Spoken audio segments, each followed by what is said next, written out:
April 30th, 1945 at 3:30 p.m. The German dictator Adolf Hitler, who had orchestrated the death of over 6 million Jews, stood with a gun pointed at his head.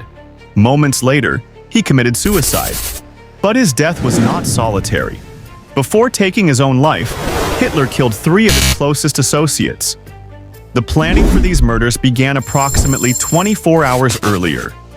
On April 29th, 1945 at 3 p.m., Hitler was holding the jaws of his beloved German shepherd, Blondie, forcing cyanide capsules into its mouth.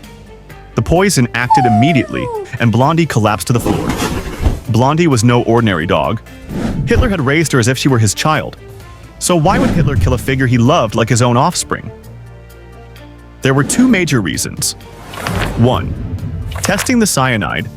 Hitler wanted to ensure the capsules were effective, as he planned to give one to his wife, Eva Braun, 24 hours later. 2. To spare his dogs.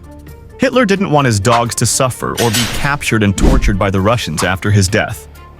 Following this, Hitler also killed his other dog, Wolf, and 4 puppies.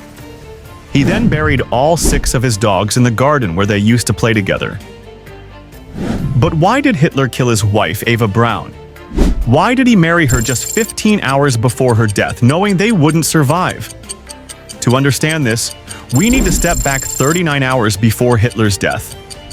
At midnight on April 29, 1945, 33-year-old Eva Braun was dressed in a long black gown adorned with a diamond watch, gold bracelet, and topaz necklace.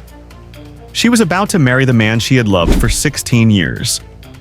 Eva had fallen for Hitler at the age of 15, and by the time she was 17, Hitler had reciprocated her feelings.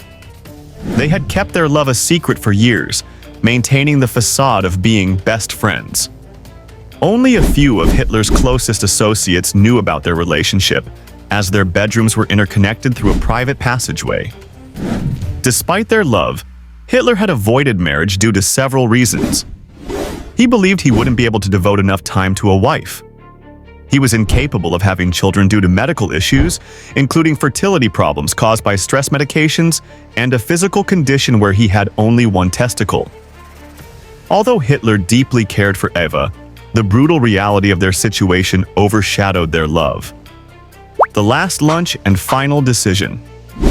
On April 29th at around 2 p.m., Hitler, Eva, and 2 secretaries had lunch together. Breaking his own rule of avoiding serious discussions during meals, Hitler openly declared that he intended to die with Eva. He expressed a desire for a quick and painless death by gunshot, while Eva chose cyanide, wanting to preserve her beauty even in death. Later that night, Hitler and Eva got married in a brief ceremony. At 2:30 a.m., a small celebration followed, but the joy was short-lived. Early the next morning, news arrived that Russian forces had taken over Reichstag and were closing in. By noon, the situation outside the bunker had worsened, and Hitler, realizing defeat was inevitable, decided to end his life. April 30th, 1945, the final moments. At 3:30 p.m., Hitler and Eva entered their room. Moments later, a gunshot echoed through the bunker, followed by complete silence. Hitler's personal staff entered the room to find him dead from a self-inflicted gunshot wound, while Eva had died from cyanide poisoning. Their bodies were carried outside, doused in petrol, and set ablaze, as per Hitler's last wish. By 6 p.m., their remains were scattered in the same garden where Hitler had buried his dogs. This story paints a complex picture of Hitler, a man who committed heinous atrocities, yet showed a protective, caring side for those close to him, including his dogs and Eva. If you found this story intriguing, like the video, subscribe to the channel, and hit the bell icon to stay updated on future videos. Bye!